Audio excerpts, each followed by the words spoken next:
Join us every weeknight at 9 p.m. Central Standard Time, 10 p.m. Eastern. The Intrepid Radio Program, a Scotty Roberts Productions broadcast.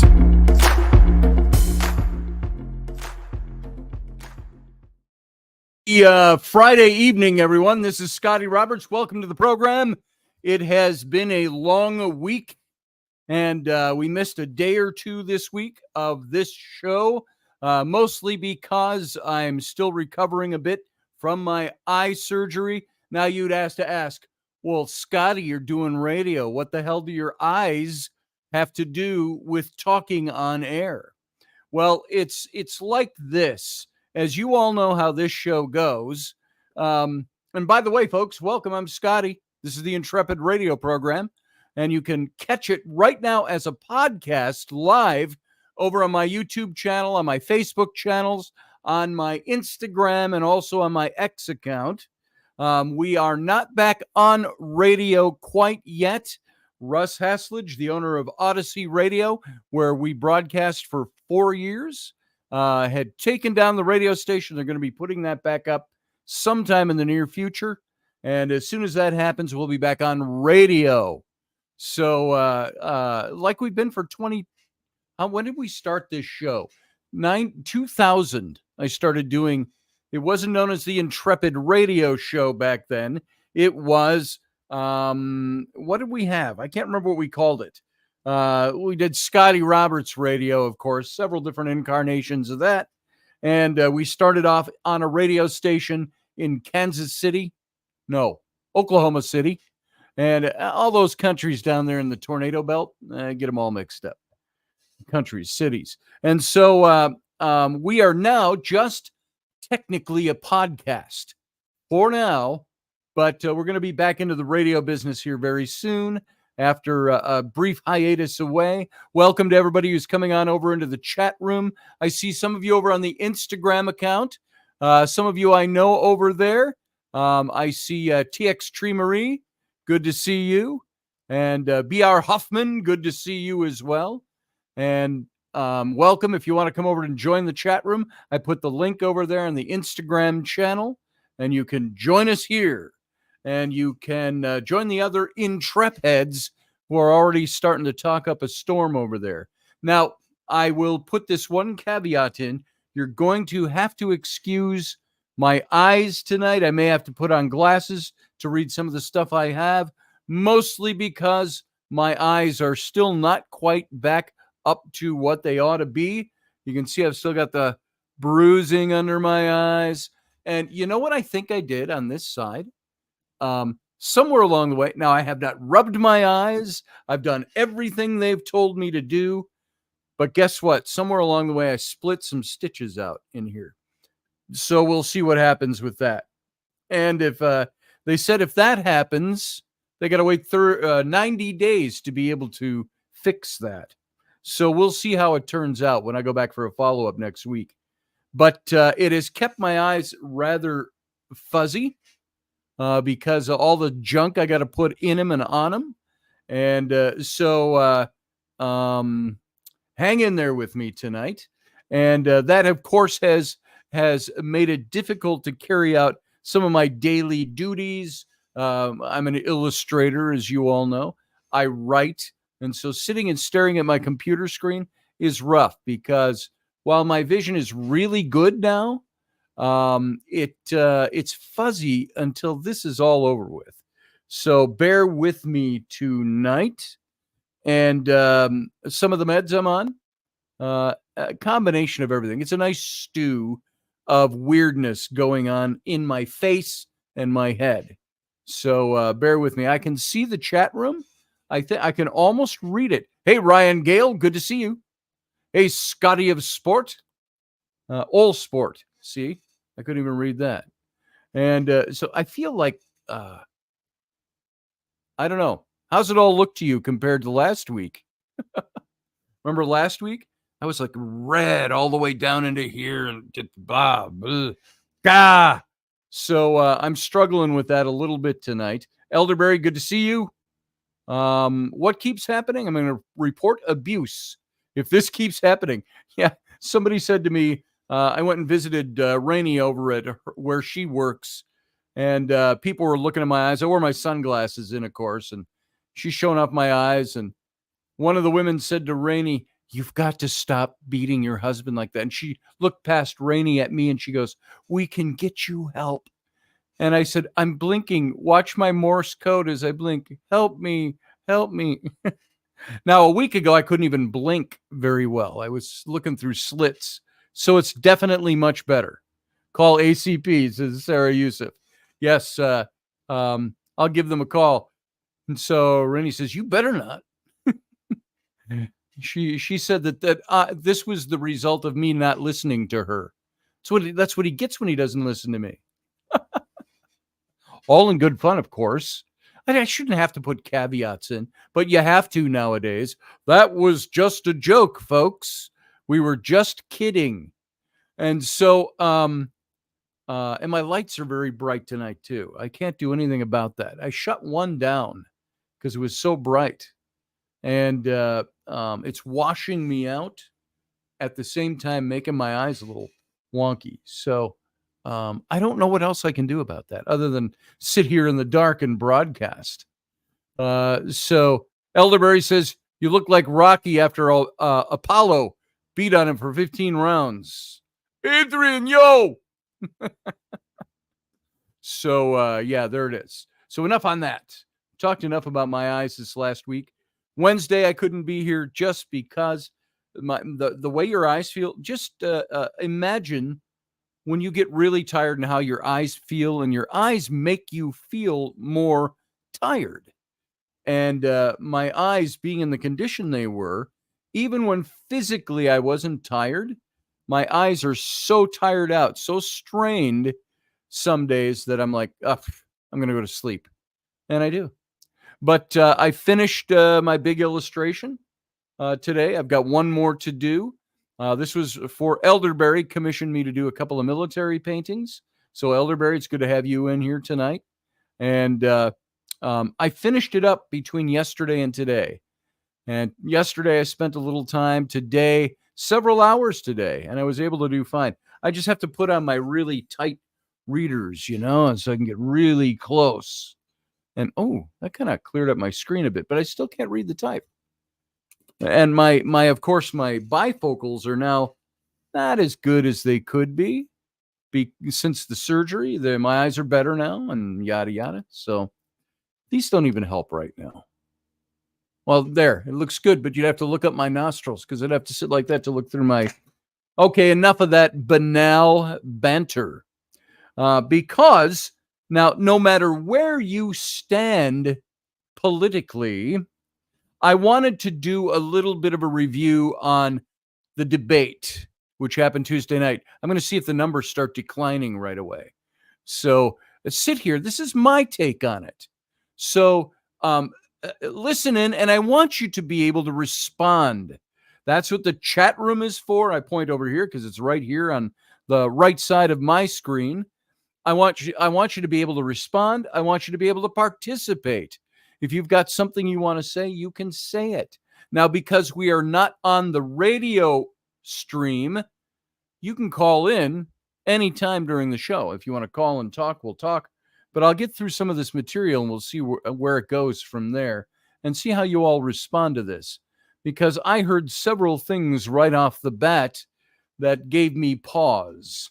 Now, if you are a Kamala Harris supporter, you might not like some of what I had to say, because despite my being as objective as I can be, I am not a Kamala Harris supporter. And I did not see in that debate, one of the charges, the first thing I heard was from somebody, a relative in my family, that said, well, there were 33 lies told by Trump and one lie told by Kamala Harris. And I said, that's funny. I have seen that same sentence about 20 times already in the first day after the debate. But you hunker down and you want to ask anybody, can you please enumerate some of those? I didn't want to be a dick and go, hey, enumerate all 33 for me, will you? Or I won't believe you. I'm like, can you, off the top of your head right now, can you tell me a handful of those lies that Trump told. Now, I'm aware of some things where he exaggerated. I was aware of some things where he wasn't as informed. It might have been from CNN. You're the first person, Sarah, to tell me the source on that. Because everybody I've asked, what's your source on that? And I wasn't being a dick, like, well, what's your source? No, I was like, where are you sourcing this? Because I'm seeing it all over the place. So 33 lies to 1 is what we were told. Now, my take on that, just from the get-go, is that it's interesting because somebody asked me, well, what do you think were the lies of Harris? And I said, the problem with the lies of Harris is that they're embedded. It's you would have to take a Biden-Harris 101 course in order to untangle the deep threads of what is the basis for their arguments and what I would call lies. Now, I saw one pundit put it that was not a Trump supporter that said that the thing about Donald Trump, he's an honest liar. He believes what he's saying. Now, that doesn't mean he's always saying the right thing. When he gave the cats and ducks line, and I see everybody doing cats and dog memes, it was a cats and ducks was what the line was all about. Ryan says the moderators were fact-checking in real time, and they flagged a lot of stuff Don said. Well, you've hit on something right there, Gail. A little prematurely, I was going to get into that. But moderators aren't supposed to fact-check you. That's not their job. That is the job of the opponent. Because you never know what the bias is of the moderator. So if a moderator is going to fact-check somebody, why didn't they fact-check both sides? When there were blatant, obvious mischaracterizations and lies that were being told. Here, I'll give you one good example, Ryan, before you run off or think about this any further. They fact-checked Trump 6 times. I think it was 6 or 7. And 11 times corrected him. Not once did they do that to Kamala Harris. Now, you could say, well, that's because obviously Kamala Harris was telling the God-honest truth all the way through. She didn't have a misspeak. She didn't have a mischaracterization. She didn't misrepresent anything. That's why the ABC fact checkers or moderators, quote unquote, didn't course correct her, didn't fact check her. But that's not true. That's the problem. That's the blatant untruism of the debate the other night. Let me give you just one example. Just one. Now, I'll wrap this up into two examples because they're two of the big blatant ones. First of all, she once again, after being corrected many times over the last several weeks, said that she referred to Project 2025 as Trump's Project 2025. Now, there's a point where either she's not retaining information that she's been told, or what is she doing? What they do, the political game that gets played. She's going over what she knows to be true and what has been denied by Trump several times, and several fact checks done on that. He is not the author of that. He does not support it. There are some of the things he said. There's some things they say that are good and some things I can't do. I can't agree with. He says, that's not, Project 2025 is not mine. And he was not a part of authoring that. That was the Heritage Foundation. Heritage Foundation has come out and said, Trump did not author this with us. This is our view of America.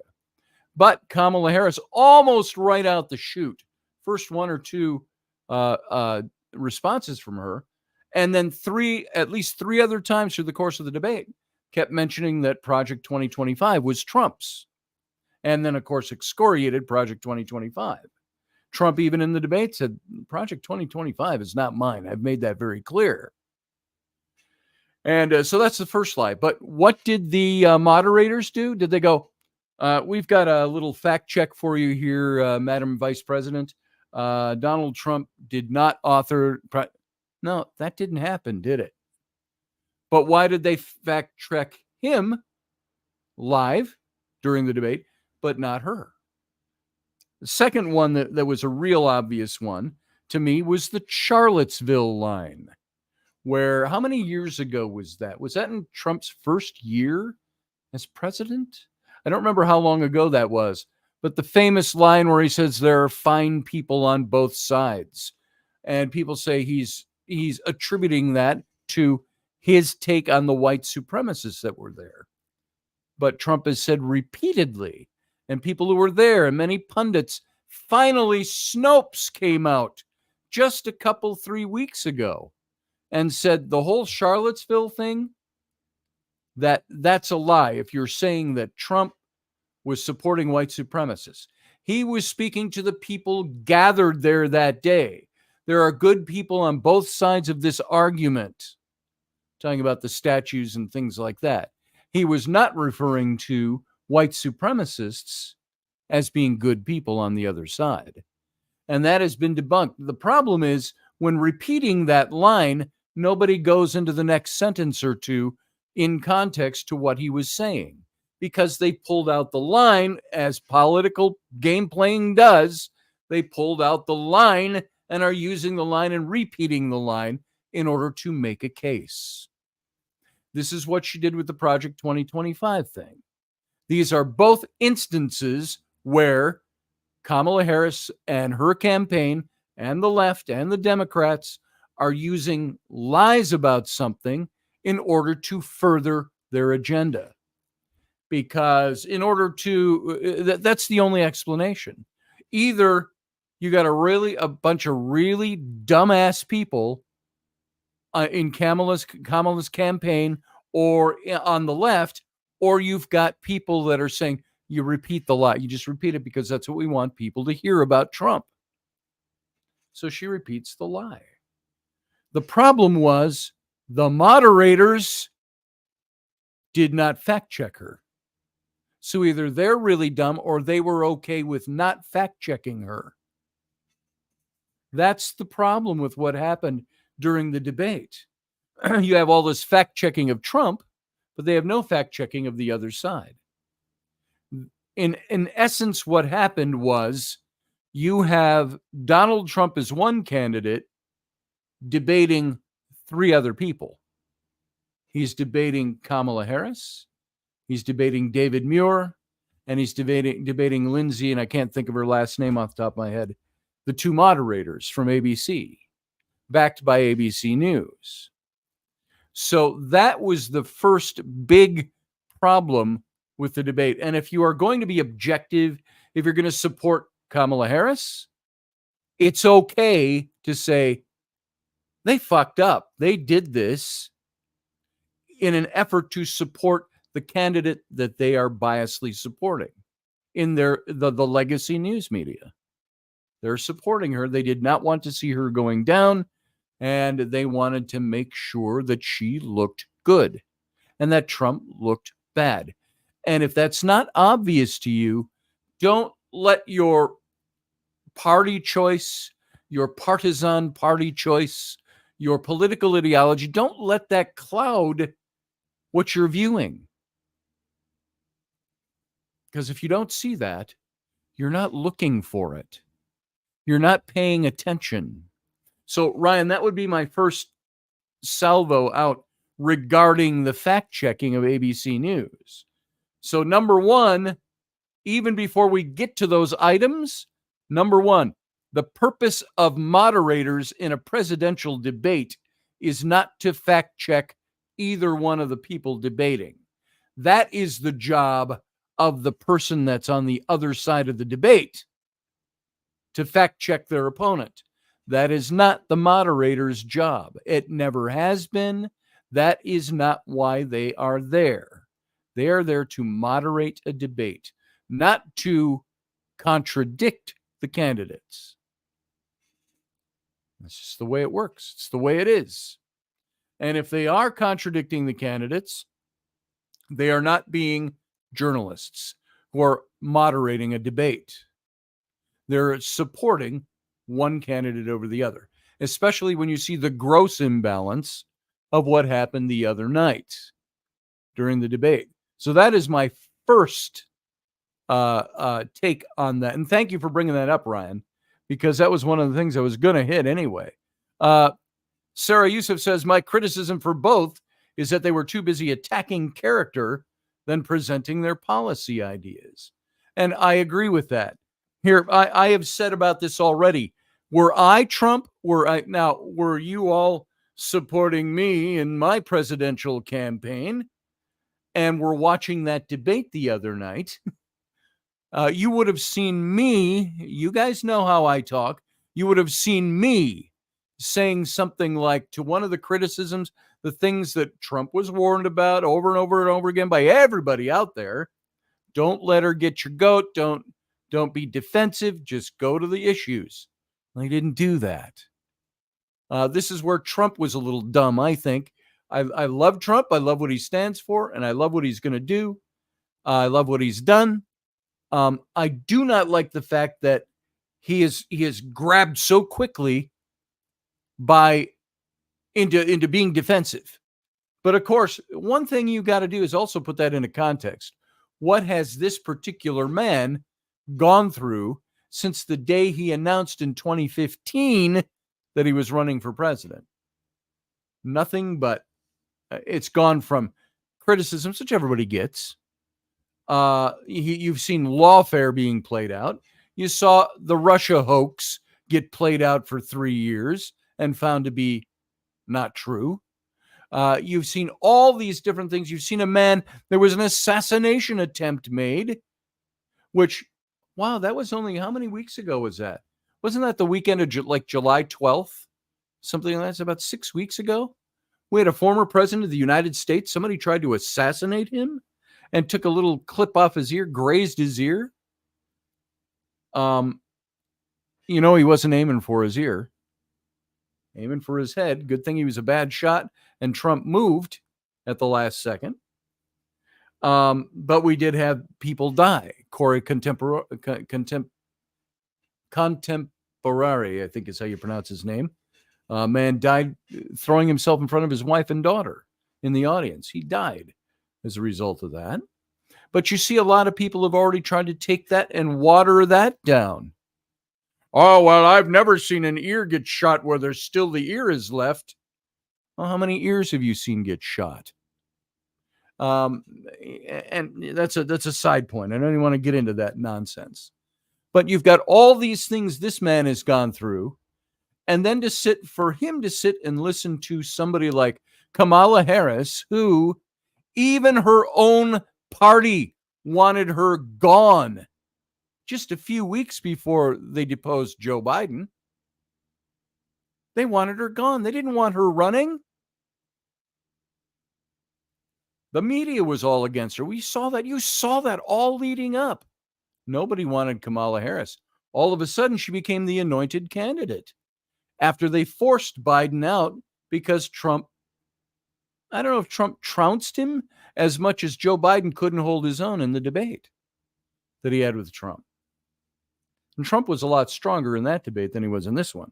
But it's not hard being strong against a man who is cognitively impaired. So, and I don't say that as a jab.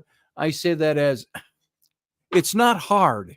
You put up somebody cognitively impaired and talk about a topic I know nothing about, and I'll guarantee you I could probably win a debate with him. So Biden kind of did that to himself. He never should have run.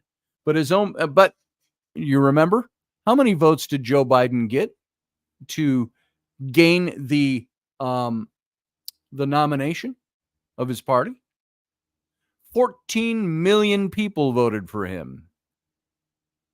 How many votes did Kamala Harris get?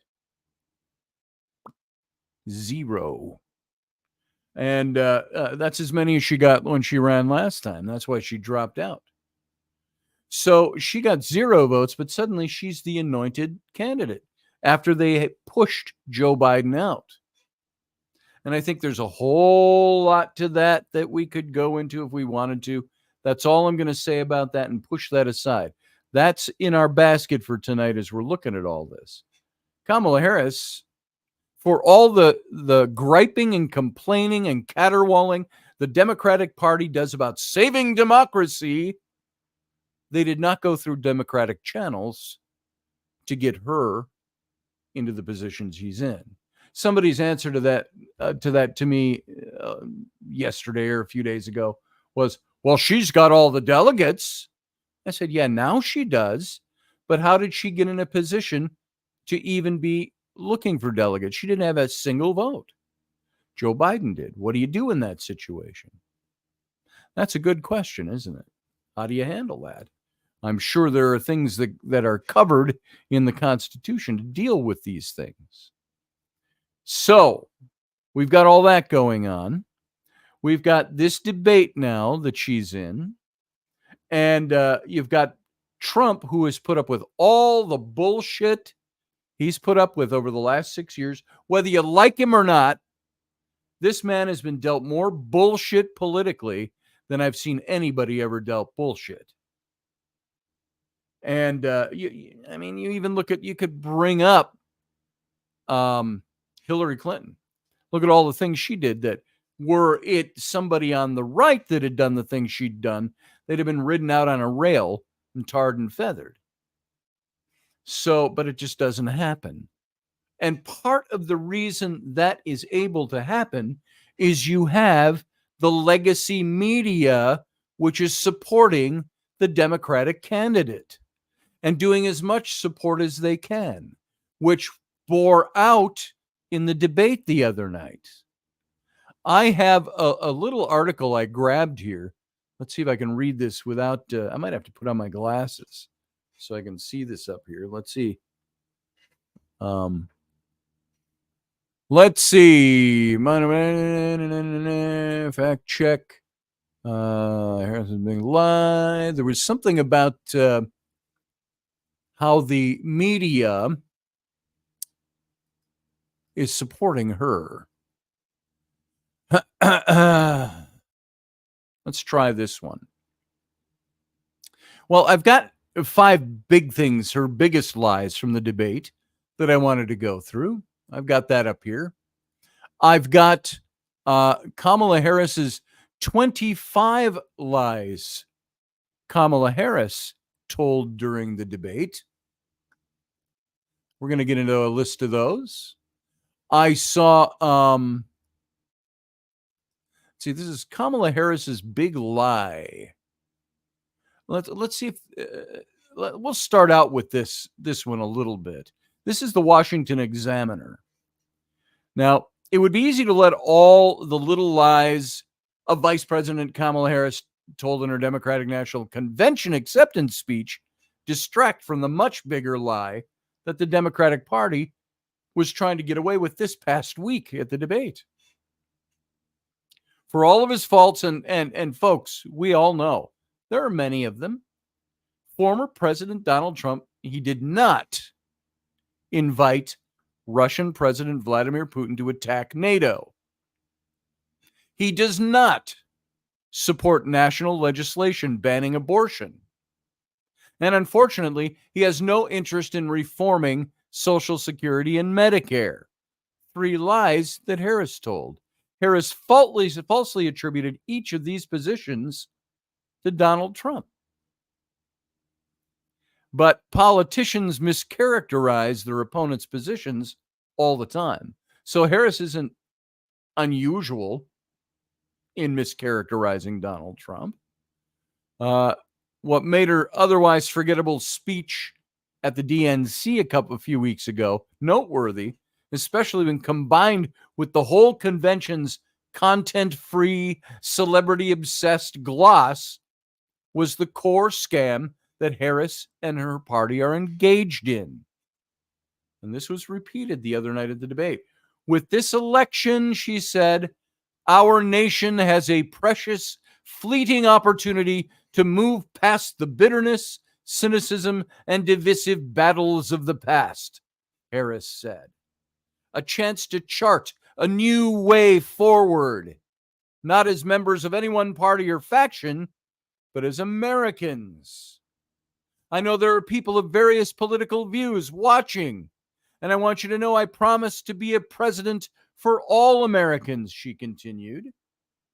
You can always trust me to put country above party and self. I think the after effects of her nose growing is making my nose grow just reading what she said. Now, this sounds about as nice as it does when every other presidential candidate says it. But Harris has never attempted bipartisanship at all in her entire career, nor has she passed any bipartisan legislation. And it's no coincidence that Harris ranked as the most left-wing senator while she was in the Senate. She was a reliable vote for the most partisan Democratic legislation. As vice president, she continued the same way, casting more tie-breaking votes than any other vice president in history, all of them for the most partisan, most divisive, most radical legislation the Democratic caucus could muster. Now, like Joe Biden before her, Harris would be an empty suit, easily manipulated by the Democratic Party blob, consisting of far-left academics, activists, media professionals, and a few unelected officials. And they'd continue to foist the woke imperium on an increasingly skeptical, nationalized general public. Now, it's a tired, failed agenda, folks, that when articulated clearly loses at the ballot box. Hence all the Hollywood vibe and all the Hollywood hype and celebrity to obscure their true intentions. So you can tell most about a politician or a campaign by what she or it seeks to conceal. On any policy one cares to name, Harris and the Democrats are representing themselves as more centrist and less radical than they are. They don't want voters to see them for who and what they are. That's because they want to impose their unpopular ideas on a country that does not want them. Trump, for all of his faults, guys, and there are many, in the words of one comedian, is at least an honest liar.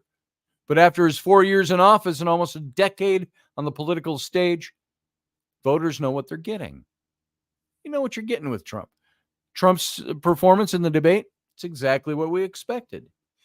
Now, Harris may be able to fool enough voters to win this November, which hurts my face even saying it. Now, it's not real clear yet. But what is clear is after this week is that a vote for her is a vote for another 4 years of the same policies that this country has endured under Biden, only all made either marginally or substantially more extreme and worse. And voters say they don't want what they have. If they vote for Harris, they're going to get more, a lot more of the very same thing we've just come through and are still in. Remember the first question that Kamala Harris was asked in the debate? It was a little lengthier, but they wrapped it up by saying, are we better off now than we were 4 years ago? Simple question. One that's been asked many times. Are we better off now than we were 4 years ago? She skirted the question. She did not answer the question. That was the first thing. Rainey, sitting next to me watching this the other night, she said she hasn't even answered the question. She's all over the map, but she's not answering the question. She's putting out rehearsed lines. And she's good at what she does when they're rehearsed. Did you notice any hint of word salad in her? No. You know why? Those aren't her words. They're words she rehearsed to say. Was she told not to answer that question directly? Because she has said several times, I know people are hurting and this and that and the price of eggs and so on. She makes homage to those, but then moves on to this is why you need to vote for me. Well, the big question, and Trump should have hammered this home more than he did, it was more toward the end of the debate. He said, where have you been for the last almost 4 years? You're trying to impose great change on us. Yet you were the one sitting right there. You were the one that many times over throughout the years was told you were the last one in the room. You were the one casting the deciding vote on legislation. She was not how do I want to say this? She was not an non-participating person in the last 4 years. She was there making a lot of those decisions. I think probably we used to ask, well, who's actually governing the country? Was it her? Now she's trying to distance herself from Biden because they had to depose him in order to put her in. So she has to distance herself from him. That's a political game. It's a political farce. And I'm sorry if I'm not paying a lot of attention to your comments. It's because I got to focus on them really hard, and I got to stop talking to do that. Sarah said there's a difference between being informed and being woke. I agree.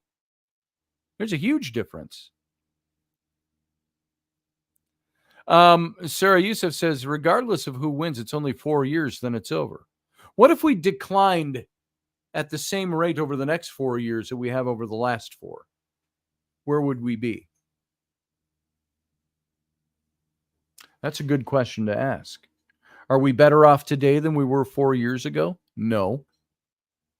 We sure as hell aren't. And I guarantee you a lot of you listening are not. Let's get 4 years worse. That's the problem. Trump, for all the things we do or do not like about him, at least we know that we did better under his presidency and his policies. So let's get into, I want to see if I want to get into the 25 lies. Let's get into there's a body language article I saw. This is out of the New York Post. There was a body language expert that tells Dr. Phil McGraw from the Dr. Phil show, who's been doing a lot of follow-up on these things, that ABC News debate moderators were hostile toward Trump. They had their thumb on the scale, they're saying. Now, body language experts told Dr. Phil on Tuesday, after the presidential debate was over, that the ABC News moderators clearly favored Vice President Kamala Harris. Dr. Phil spoke with experts Scott Roos and Greg Hartley in a special post-debate town hall broadcast. And Roos holds multiple certificates in advanced interrogation training and has been trained in alongside the FBI, the Secret Service, U.S. military intelligence, and the Department of Defense. Hartley is a former Army interrogator with expertise in intelligence, business, body language, and behavior. Now, when asked whether they saw bias from the moderators, David Muir and Lindsey Davis, in Tuesday's debate, Hartley said they were against former President Trump, is what they saw. Let's just look at the body language. Look at the facial expressions of people when they're looking at Trump. There was clearly a bias against Trump in their faces, he said. This is all lie language, body language stuff. We've talked about this before on the show. It is quite the science. Meanwhile, for Harris, he said, there's a little bit of a thumb on the scale when you ask one person 2 questions in a row as the primary question. And that's a softball question that feels like bias to me. I would challenge them to tell me why that's not bias if I were in this situation. Now, body language expert Rouse argued that one key aspect of the debate was that the moderators were willing to interrupt Trump. But we never saw them interrupt Harris. At the same time, we're seeing the commentators.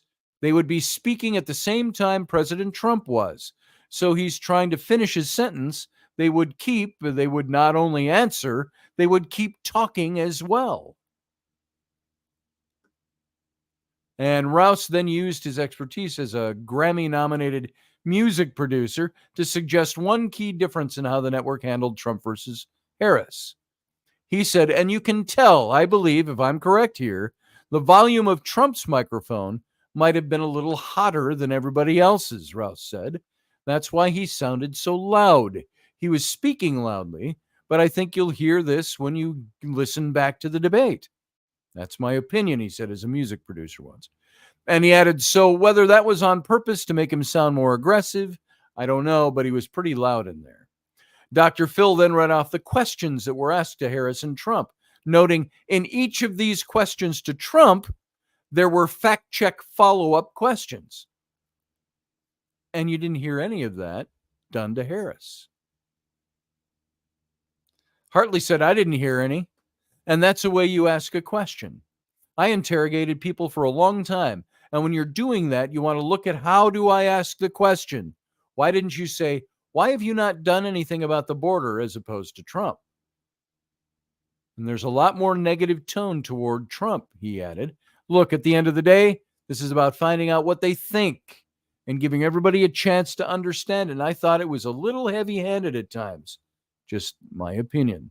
These were the body language experts that were weighing in on the debate.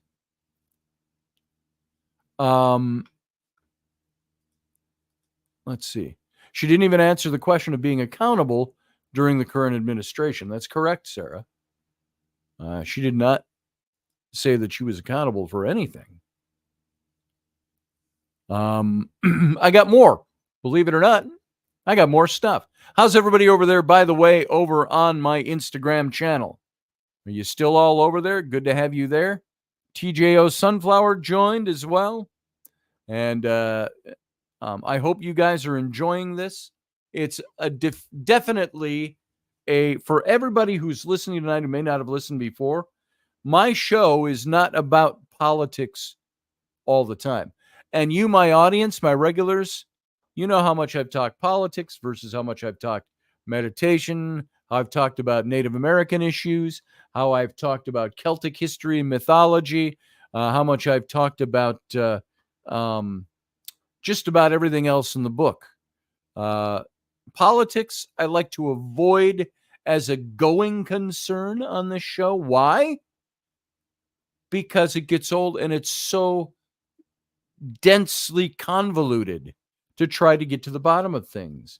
It's like I have said, and I think I already said it this year tonight, if you wanted to try to understand the lies of Kamala Harris, you would have to take a Biden-Harris 101 course for a long period of time to dissect everything that's gone on, to understand how there is an undercurrent of, like with lawfare, there's an undercurrent there. You take, if somebody asked me, somebody once said to me, Trump had 34 felonies. And of course, you notice Kamala Harris brought that up too. Do you know, my theory is this, and I think I'm correct. The left didn't care what Trump went to court for. They didn't care what he was convicted of. All they wanted to be able to say for the election was that Trump was guilty of a felony. And they got it. Now, here's the big question.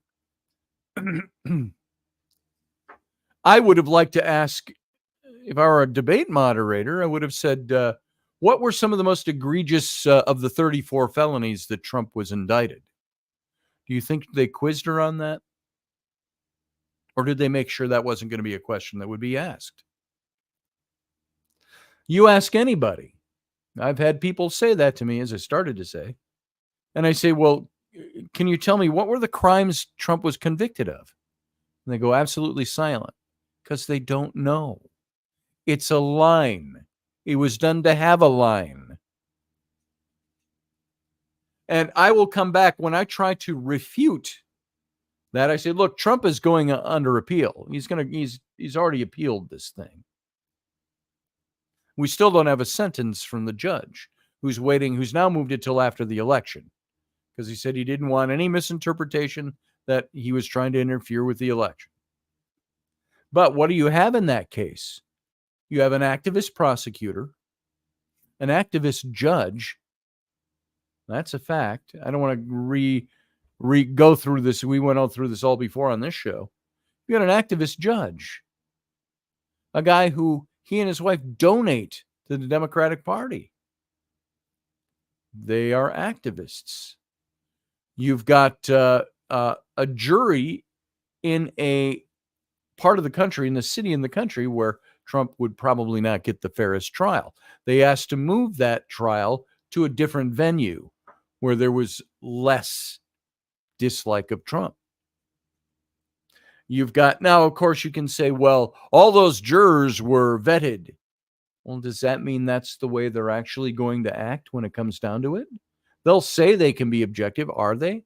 It's a tougher case to prove the lie than to tell it.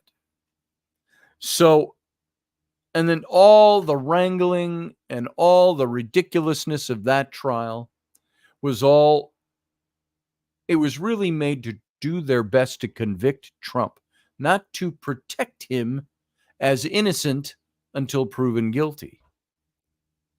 Putting a gag order on him, gag orders are not usually, and usually is not even the right word, gag orders aren't used for defendants, because defendants have a right to be presumed innocent until proven guilty. That means they can leave the courtroom and they can talk about their case to the news, to whoever wants to listen to them. Trump had that right taken away under court order. Why? So all of this, you can build a huge case for why lawfare is a lie of the left. So you start looking at Kamala Harris and what she brings to the table. Let's go into a little I've got 25 lies, but here's the 5 biggest ones from the debate. Number 1, here's a claim. Kamala Harris claimed to support border security. Boom. I support border security. Now, here's the fact. Kamala Harris is the border czar and could shut down the border right now if she wanted to. She's still the acting vice president. But under her watch, more than 10 million illegal immigrants have crossed that we know of. The predictions have been upwards of 19 million. Joe Biden kind of shut down the border a couple of months back because the election's coming. The big question was, why did you wait till 6 months before an election to do this? Well, what do you hear from Karine Jean-Pierre, the White House press secretary? Well, it's those damn Republicans. They thwarted every piece of legislation we had to tighten up the border, to pay more, blah, blah, blah, blah, blah, blah, blah, blah, blah, blah, blah. What she doesn't mention is the reason the Republicans needed to shut down those bits of legislation. Because there's more in them than has to do with border security. Because beef and fat and pork gets put into these bills. And sometimes I think it's just so the one party can say, no, that it's going to be voted down, but they do that so they can say, look, they voted down our good bill. But they don't mention why.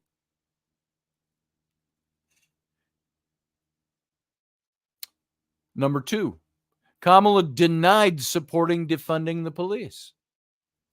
Fact, Kamala Harris backed the movement to defund the police during the dangerous riots in 2020. She set up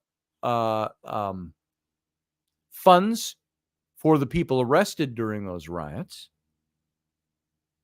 She has stated outright that she wanted to see the police defunded until recent weeks. Number 3, Kamala Harris claimed her economic plan will strengthen the economy. Fact, under Kamala Harris, consumer prices have soared by 19.5% on the average, a staggering 350% increase compared to Trump's tenure, revealing the depth of economic deterioration under her leadership. I should say, well, we had a pandemic and only. Yeah, we had a pandemic. But then that same rule would apply for all the jobs that Biden claimed to have created. Biden-Harris created all these jobs. They didn't create new jobs. They had rehiring And they claimed those as new jobs after the pandemic. Hey, Viking Dress, good to see you. So this goes on and on. You can go into the economic questions over and over and over again. And by the way, those of you who are joining us new, we're doing a very political show tonight. My take on the debate and on the lies that were overlooked and on the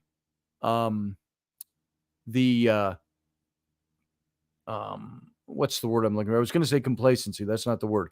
The compliance of the legacy media during the debate. How Muir and Davis were not moderators at all.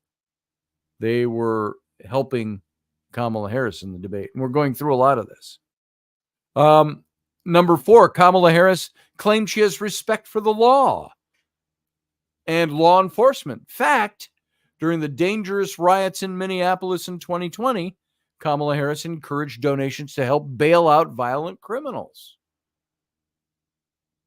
5, Kamala Harris claimed she has a plan to lift up the middle class and the working people of America. In fact, under Kamala Harris, the cost of everyday household items has surged nearly 20%, with families now paying as much as 30 or 50% more at the gas pump than they were 4 years ago.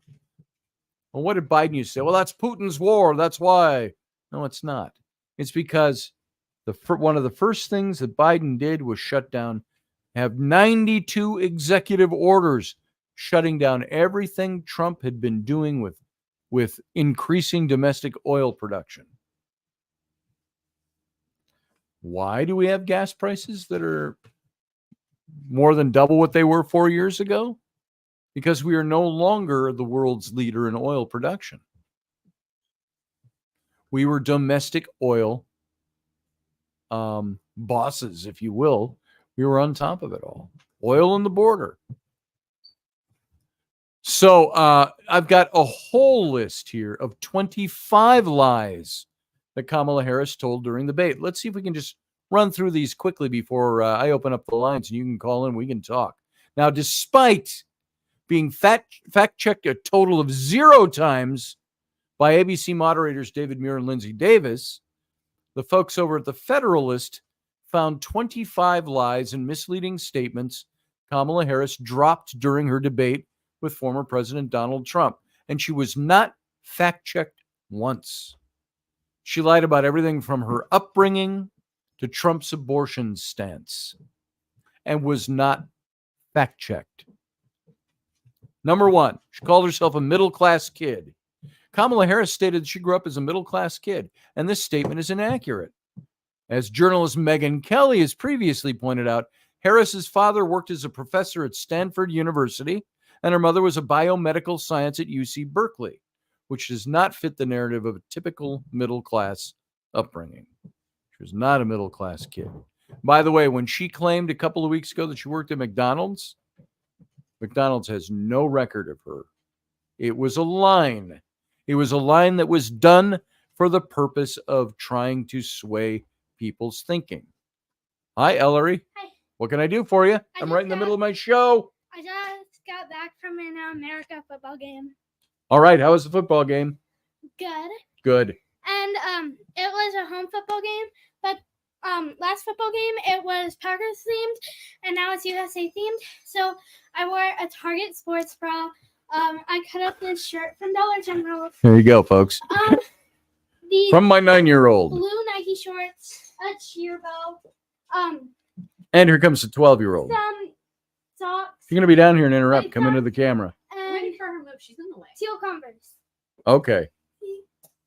Well, you're on this side. See? There you go. There's Rowan. So how was the football game? Dramatic. Yeah. Well, that's nice to hear. No, Love the it bow, wasn't. says Sean It Stroik. wasn't nice. The bow. Sorry, bow. I saw bow and I read it It bow. was actually pretty stressful, and I didn't like it. The football game was stressful and you didn't Yes. like, did you lose? No, Okay. a kid touched my butt. What kid? A kid that I ended up throwing to the ground. Good. I'm glad you threw him to the ground. Okay, get out of here, both of you. I got a show to finish. Okay. Family too. SP. Yeah, I got family SP. too. Boy, you sure neglect your family doing this 1 hour show every day. Oh, yeah, I do. Who's been gone the last 4 I hours? only go to football games for cheerleaders. Okay, I bye. don't cheer. Scram. See ya. Yep. Whatever you want to call it. All right, let's go on, shall we? Familial interruption notwithstanding. She was not middle class. That was just the first one. Number 2, Trump's tax cuts. Harris wrongly implied that the 2017 tax reforms under Trump disproportionately favored billionaires and corporations. It's all we hear. What a bunch of fucking nonsense. This is false. According to the IRS data, on average, all income brackets benefited substantially from the Republicans' tax reform law. And the biggest beneficiaries were the working and middle income filers, not the top 1%, as Justin Haskins pointed out in The Hill. So, yeah, I was there when that happened, the whole tax cut thing. We're definitively middle class, and we benefited. And so did a lot of people I know that are in small business. So, number 3, Trump's sales tax. Harris asserted that Trump plans to implement a national sales tax, but Trump has made no such commitment. He hasn't even indicated that he would introduce a sales tax if reelected as president. That's false. She was not fact-checked on those. January 6th, Harris characterized the January 6, 2021 incident at the U.S. Capitol as the worst attack on our democracy since the Civil War. Now, this claim does not hold up when compared to events like World War I, the Japanese assault on Pearl Harbor, World War II, all of which pose much greater threats to American democracy. And it's just nonsense anyway. There's so much more we could go into on that. Number 5, Project 2025. Harris asserted that Trump would enforce Project 2025 if elected. But Trump has consistently stated he's not connected to Project 2025, and he has no involvement in its implementation. There you go. Number 6, just restoring Roe. So when questioned about her stance on abortion restrictions, Harris evaded the query, instead expressing her support for reinstating Roe v. Wade. Yet shortly before that, Harris had promised to sign legislation like the Women's Health Protection Act, which would effectively allow abortion throughout all 9 months of pregnancy. She also co-sponsored the original bill and voted against protections for babies born alive after failed abortions. Yet she tried to take Trump to task on that when he talked about late-term abortion and the such. Number 7, pro-life laws criminalize miscarriages, ectopic pregnancies, those 3 issues. Harris claimed that various states have implemented Trump abortion bans that criminalize doctors and nurses, even in cases of rape or incest. However, pro-life laws meant to prevent elective election abortions, we wish, elective abortions do not criminalize care for miscarriages or ectopic pregnancies. In fact, all current pro-life policies include exceptions for when an abortion is necessary to save the life of the mother. So she mischaracterized Trump on those things. Number 8, Trump's abortion stance. Harris alleged that Trump would enforce a national abortion ban and hire a pregnancy monitor to oversee miscarriages and pregnancies if he's elected. However, the Republican platform for 2024 specifically leaves decisions about abortions to the states, not the federal government. And Trump has repeatedly stated that he would not support any federal law restricting abortion. But she stated it. she was not contradicted, nor was she fact-checked. Number 9, 9-month abortions don't exist, she said. Now, during the debate, Harris claimed that no women in America are seeking abortions late in pregnancy. That is just not happening, she said. It's insulting to the women of America, she declared. Yet the Centers for Disease Control and Prevention report thousands of abortions happening after 21 weeks of gestation. Do you know how long a pregnancy is? Usually, 37 weeks-ish, right in there. So this data doesn't even include numbers from several states known for permissive abortion laws, suggesting that late-term abortion rates could be much higher. Number 10, the border bill. Harris argued that a recent congressional border bill would have curtailed illegal immigration and the flow of fentanyl into the U.S., and this assertion is absolutely false. The bill, in fact, would have legalized aspects of the current legal immigration crisis rather than stopping it. She was not fact-checked on that. Number 11, the Supreme Court of the United States immunity ruling. Harris misrepresented the Supreme Court's ruling on presidential immunity, claiming that the decision would essentially grant Trump immunity from misconduct if he was reelected. This is misleading. The justices ruled that a president has absolute immunity, which we covered on this show, absolute immunity only for actions within his constitutional authority. But they clearly noted that there's no immunity for unofficial actions. So she was not fact-checked on that.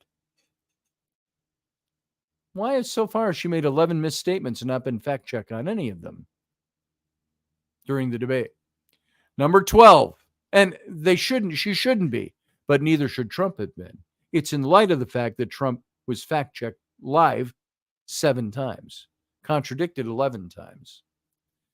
Number 12, the fracking ban. Harris said she was clear in 2020 about not supporting a fracking ban. I will not ban fracking, she stated. However, during her 2020 presidential run, Harris expressed support for banning fracking, saying, "There is no question I'm in favor of banning fracking." She was not fact-checked by ABC on that. Number 13, Minnesota rioters bail fund. Harris appeared to deny her efforts to assist in bailing out rioters after George Floyd's death in 2020. She went out to Minneapolis and wanted to let criminals that killed people, that burned down Minneapolis. She went out and raised money to get them out of jail, Trump claimed, as Harris shook her head. And you notice her facial expressions were all, "Oh, he was sad, man." She had that the whole time. It's like, okay. But she shook her head. As previously noted by the Federalist Jordan Royd, Harris has promoted a bail fund on social media which helped release rioters and other offenders. Why didn't they fact check her on that? Number 14, Trump's role in January 6th. Harris accused Trump of inciting the January 6th riot at the U.S. Capitol. This claim is absolutely false. Trump explicitly told protesters to peacefully and patriotically make their voices heard, and even sought to send 10,000 National Guard troops to the Capitol prior to the events of that day, but Nancy Pelosi blocked that. Why wasn't Kamala Harris fact-checked by ABC on that? Number 15, J6 deaths. Harris suggested several police officers died as a direct result of the Capitol riot on January 6th. This is not accurate. For instance, medical examiners ruled out that even Officer Brian Sicknick passed away from natural causes, not due to the violence at the Capitol. And that was the big one they were holding up. Only person that died at the Capitol as a result of the riots was Ashley Babbitt, shot by a plainclothes Capitol policeman. She was not fact-checked on that, by the way. 16, fine people hoax from Charlottesville. Harris repeated the debunked claim that Trump referred to white supremacists as fine people after the 2017 Charlottesville rally. Now, this statement is misleading, as Trump was actually referring to individuals on both sides of the debate over the Confederate statues, not the violent extremists present. This point has been made over and over and over and over and over again since 2017, and most recently by Snopes, who debunked it as well. But either she's dumb, she's not paying attention, or she and the campaign are using that because they know people aren't going to look it up and fact check it themselves. Now, a news organization like ABC knows this. Why did they not fact check her on this live during the debate? How about the bloodbath hoax, number 17?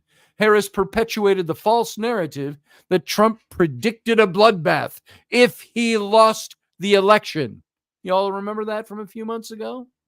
In reality, Trump's comment was about the economic consequences that could follow if Democrats won the election, not an endorsement of violence.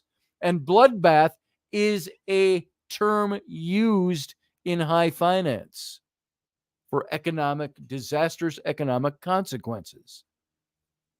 Trump made that very clear. Trump used a word he was used to using. When people griped about it, he said, oh, this is what that word means. And so did 100 other people out there in the media. But she used it again, knowing that that's not what he meant by that. She had to know it. It's too clear. It's been too out there. It's been too contradicted. And all you have to do is look at the video and look at the context of what he said. But why didn't ABC's David Muir and Lindsay Davis fact check her on that live during the debate? That's 17 of them. 18, Trump's NATO comments. Harris distorted Trump's words, claiming he told Russia it could do whatever the hell it wants in the Ukraine. This misrepresents Trump's remarks, which came from a story he shared about confronting a NATO member that had not paid its defense obligations. Trump indicated that he would not support this member unless they fulfilled their commitments to NATO, and the U.S. stopped paying their way. Why wasn't Kamala Harris fact-checked for saying that? 19, autocrats' preferences for president. Harris claimed that autocratic leaders around the world are rooting for Trump to win. While there's no way for her to know the thoughts of most leaders, Russian President Vladimir Putin did recently express support for Harris's presidential campaign. Why? Because he knows Trump would kick his ass. Why was she not fact-checked by ABC during the debate? Number 20, combat zones. Harris claimed for the first time in this century, that's 100 years, folks, no U.S. military personnel are stationed in active combat zones. This is not true. As former U.S. Representative Peter Meyer pointed out, U.S. troops remain in Syria and Iraq and regularly face attacks by Iran-backed militias. Additionally, 3 soldiers were killed earlier this year in Jordan, and we had the 13 soldiers killed in the Biden-Harris withdrawal of Afghanistan. And I say Biden-Harris because Biden himself said she was the last one in the war room while those decisions were made. The last one there. Why wasn't she fact-checked on that? Good question. 21, blaming Trump for Biden's botched Afghanistan withdrawal. Harris tried to attribute the disastrous Afghanistan withdrawal to Trump, claiming he'd negotiated a weak deal. However, a recent report by the House Foreign Affairs Committee reveals that President Biden's decision to withdraw was based on his own opinions, not on security conditions, the Doha Agreement, or advice from senior officials. Why was Harris not fact-checked on that? 22, gun confiscation. Harris denied supporting mandatory gun confiscation, but this is untrue. She has publicly advocated for policies that would include gun confiscation as part of her broader stance on gun control. And she said, she was asked, I saw the video, and how would you enforce that? She said, it would be mandatory. Why did ABC News not fact check her during the debate like they did Trump? Number 23, Trump's foreign policy record. Harris accused Trump of being weak and wrong on national security and foreign policy. In contrast, during Trump's presidency, the U.S. southern border was secure. Several peace agreements were brokered between Israel and Arab nations. Under the Biden-Harris administration, however, Russia invaded Ukraine. Hamas attacked Israel. China has escalated tensions with Taiwan, Japan, and the Philippines. Why was this not brought up as a fact check by ABC News during the debate? 24, defunding the police. Harris denied supporting efforts to defund the police when confronted by Trump. Nonetheless, she's previously endorsed reimagining policing and redirecting resources away from law enforcement towards schools and small businesses, as reported by ABC News. Reported that story. Why did they not fact check her? And number 25 on this list, IVF, in vitro fertilization. Harris tried to link Trump's abortion policies with in vitro fertilization, IVF, claiming Trump's abortion bans are preventing couples from receiving IVF treatments. However, Trump has promoted IVF and has even pledged to provide taxpayer funding for it long before this became an issue in the election. Why didn't they fact check her on that? There you go, folks. There's 25 things that she said in the debate that she was not fact checked over. Yeah, how can the government buy back? Says Randall Flagg, how can the government buy back something it didn't sell to begin with? That's a really good question, isn't it?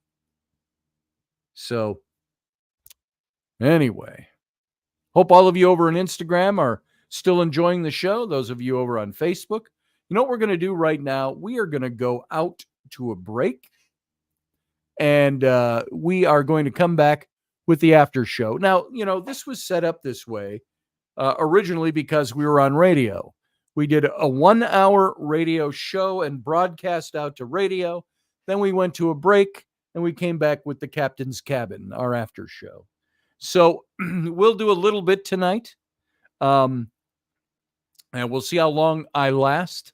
My eyes have about had it, which makes my brain tired. But I don't want to give any excuses, so we'll do a little bit of that. If you want to call in during the after show, the number is available. Well, we'll make the link available. As a matter of fact, I will post that right now into the chat room. And if you want to call into the show, you may. There is the link that gets you right into the studio. I'll see you come in, and I'll bring you in when I can. So for now, what are we going to do? We are going to go out to break. I want you all to sit tight because we'll be back in just a few minutes. If you've got to leave right now, I just want you to live long and prosper, and we'll see you again here. Sit tight. We'll be right back.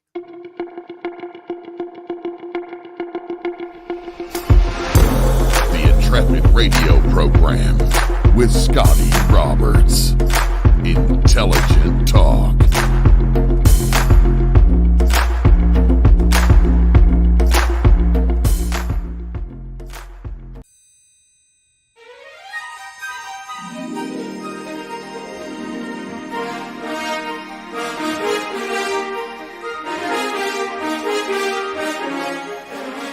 Hey folks, this is Scotty Roberts, and this is the Intrepid radio broadcast. I've been broadcasting for about 20 years now, covering such topics as science, politics, the paranormal, weird science, weird world history, archaeology, and the paranormal. Everything from ghosts to cryptids to creepy things that go bump in the night. So every week I bring you 3 new episodes come and join my channel and also be a patron to this site. So see the details below, and we'll see you here.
Are you looking for a really awesome and amazing graphic designer? How about an illustrator or a photographer? This is Rainey Roberts, and I wanted to tell you how you can get my designer, illustrator husband, Scotty Roberts, to work for you on your project. Do you have an awesome self-published book but no cover, or even worse, a cover that really sucks?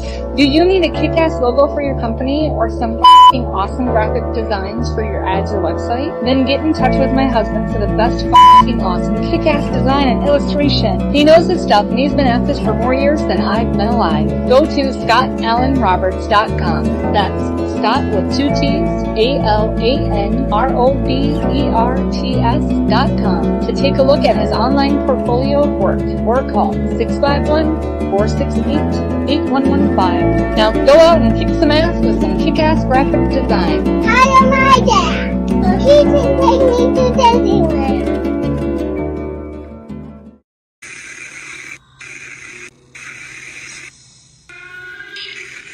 Dave, I love you, brother. I miss you too. I miss you too, I heard. Yep, Did you guys hear that? I heard that. I miss you, Dave.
And welcome to the Captain's Cabin, folks. Glad to have you on.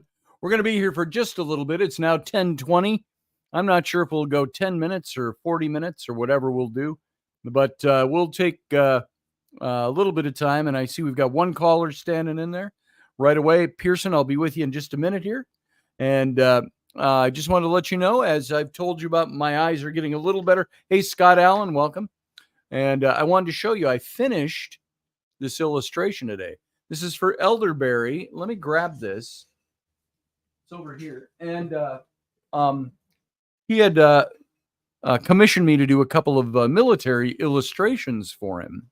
And so I finally got a chance to, after about 8 days of being out and not being able to use my eyes on this stuff, I got back into this yesterday. And here is how the final looks. I finished this afternoon. This is the scene where you have Sir John Forster. He's the guy on the white horse on the left. I'm sorry, it'd be on the right as you're looking at your screen. And on the left with the horse in red is King Richard the Lionheart. And during the Battle of Acre, during the Third Crusade, Richard the Lionheart was ambushed by a bunch of Saracens at the city of Acre during the Battle of Acre.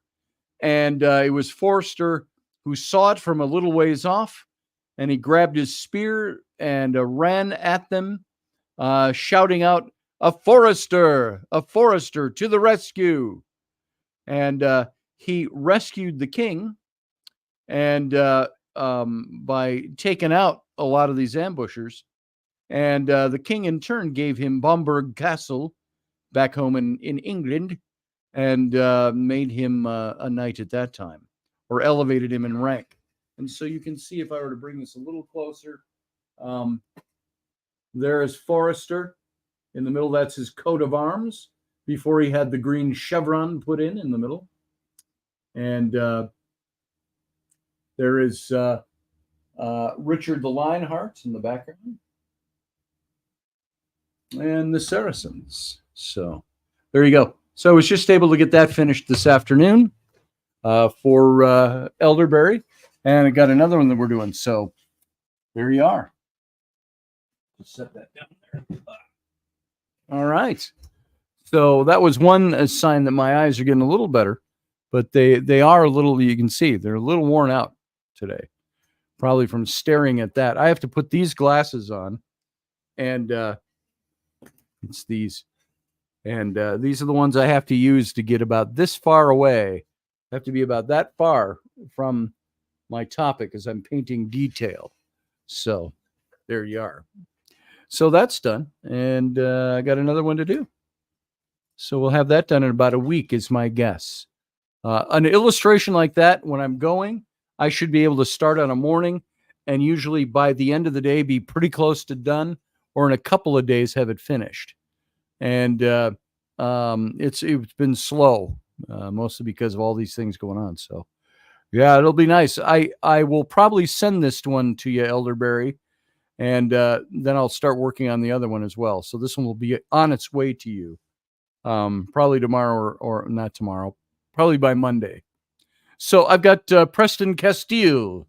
He is over in the chat room. Let's bring him in, or he's in the chat room, but he is called in. Let's bring him in. How you doing, Pearson? Oh, I'm not doing too bad. I just figured. Oh, here, I got to turn my sound up. Sorry. No I barely worries. heard you there. Okay.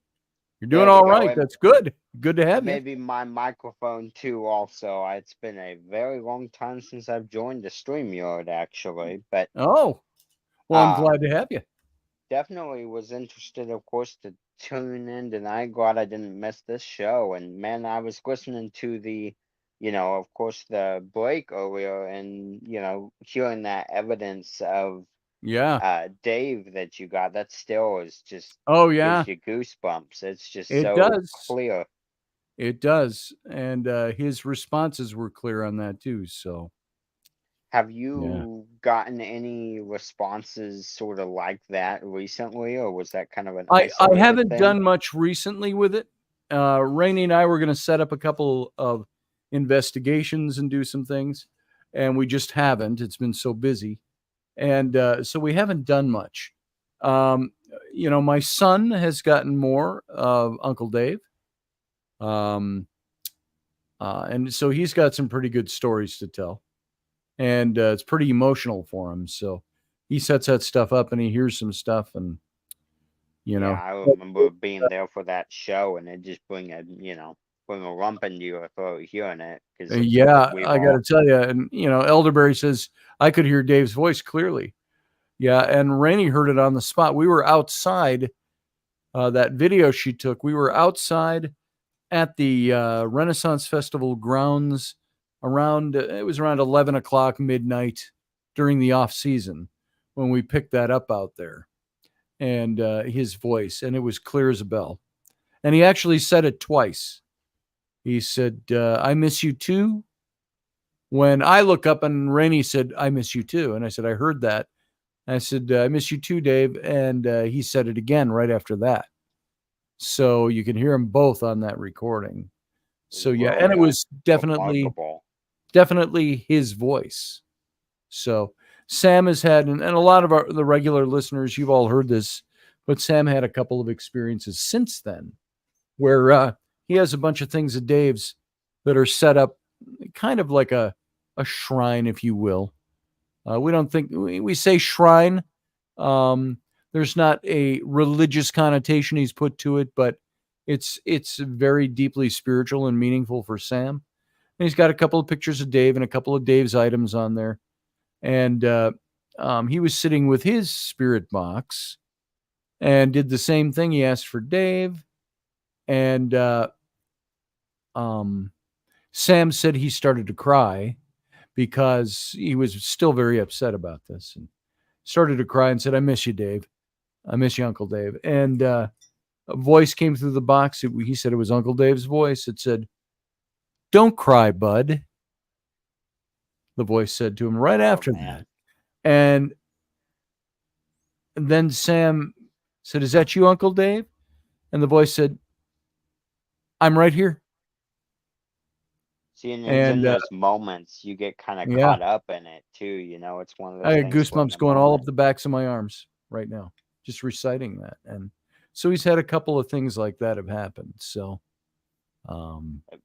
definitely a pretty remarkable piece of telling stuff. evidence for sure. That stuff is, I've had I believe I've talked a little bit about some of my stuff over the years. Being visually Yes, impaired, I've heard quite a bit of things, and even recently, I haven't had many activities go on in my place. Luckily, it's been very just nonstop for the past couple of months, sure, busy, always doing something. So now it's kind of, I'm back in the environment where I'm back home, the rest of the siblings, they're back at school. I'm doing my own thing sure.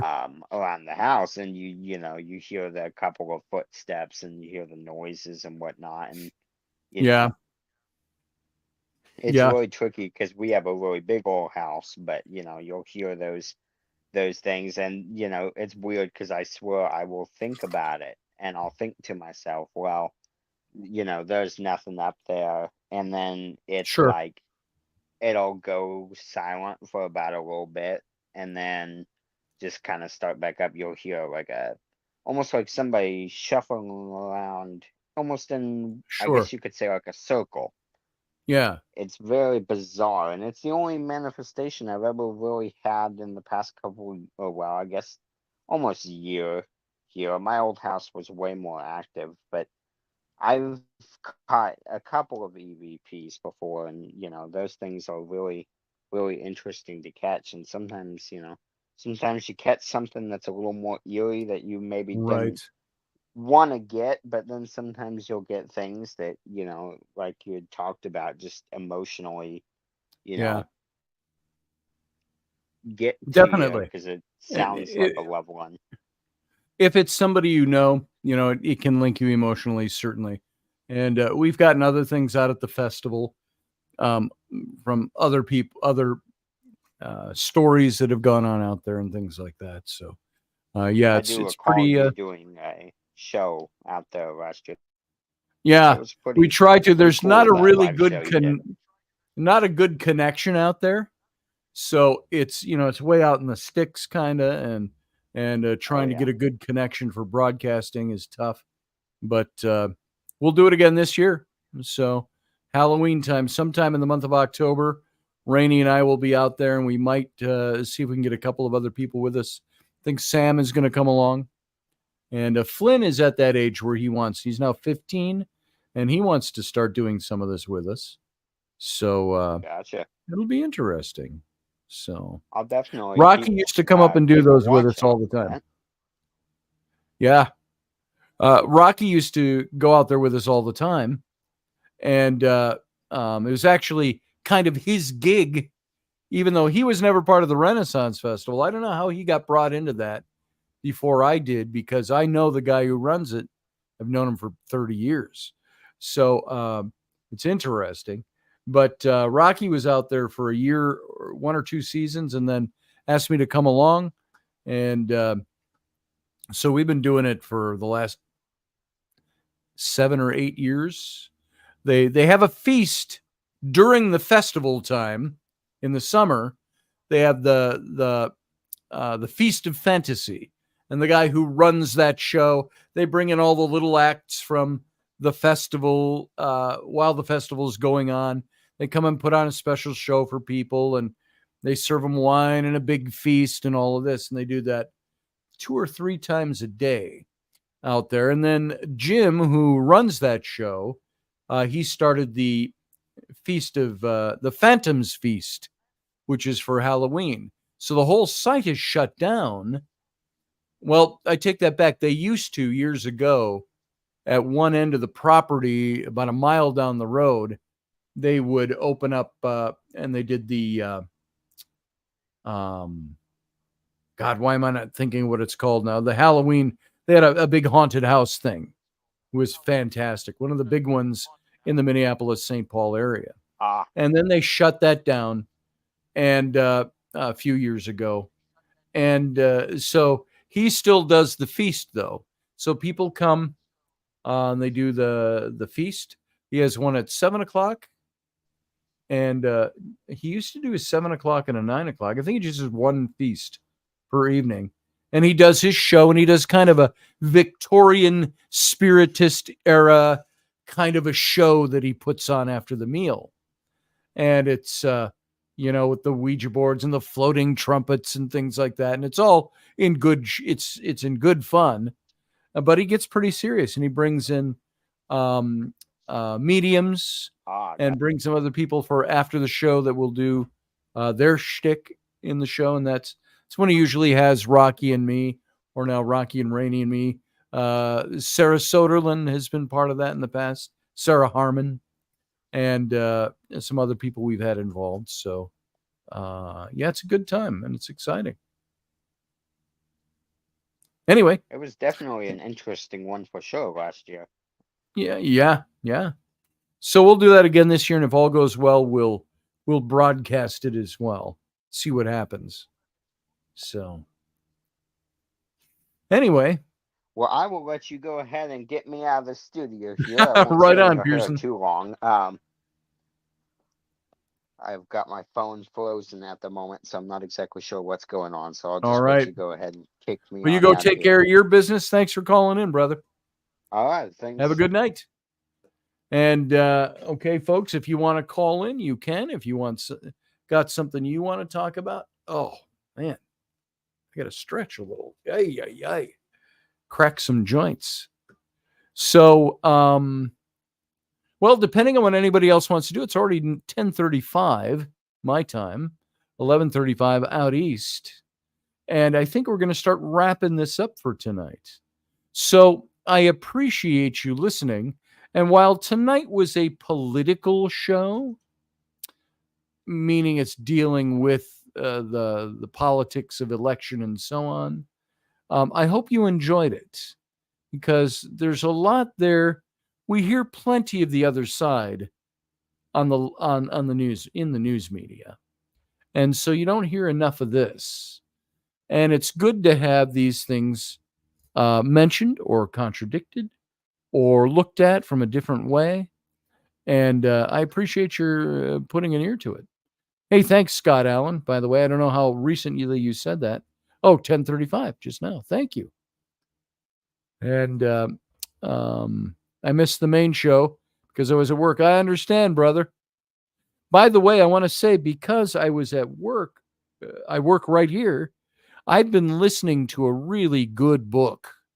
I get audio books to listen to while I work, because if I'm doing design work on the computer or illustration work, doing handwork, I will play books, and it keeps my mind going. I either do that or I listen to news radio or something like that.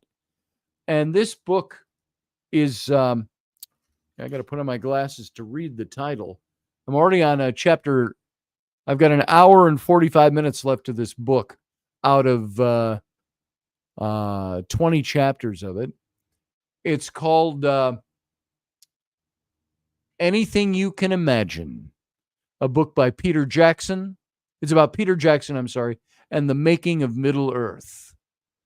And if you are a Lord of the Rings fan, if you were an aficionado or a reader of the books prior to the movies coming out, this is a book I would highly recommend it. I'm listening to it, and it's really well done. But it's all the story of the making of the Lord of the Rings trilogy. And it's fascinating. It takes it from all the way back when it was just the idea and the concept and what Peter Jackson did, the hoops he went through. It's really heavy on the him being a New Zealander and how the I wish I could get him on to talk to him about it. Wouldn't that be a coup? But how he was really doing something separate from Hollywood while having to deal with Hollywood. It was a New Zealand production through and through from beginning to end, even though it was funded and operated by the big studios in Los Angeles. So it's everything they went through in creating this series. And it's just it's fantastic listening to this book. And if I were to give you, here's their description of the book. Let's see. I'm going to see if I can, here it is. Here's their description of the book itself. This is the publisher's summary.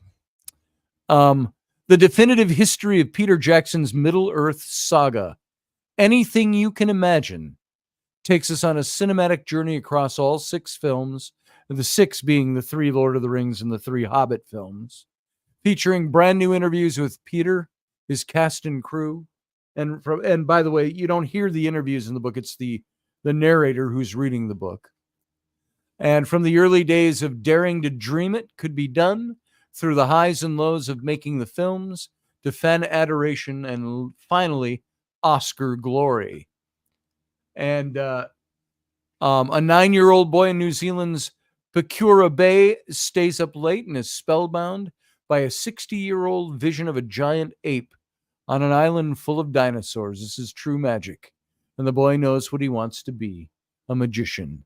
This was Peter Jackson's beginnings. He was, as a 9-year-old kid, he first wanted to get into movie making when he saw King Kong for the first time. And so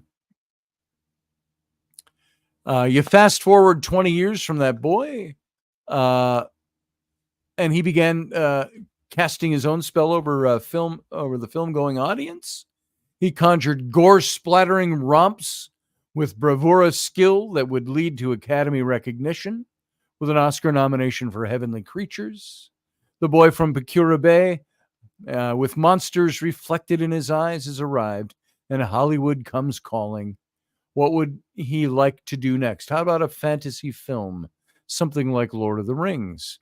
And the greatest work of fantasy, arguably, in modern literature, and the biggest, with rights ownership so complex it would baffle a wizard, vast, complex, unfilmable, one does not simply walk into Mordor unless you're Peter Jackson.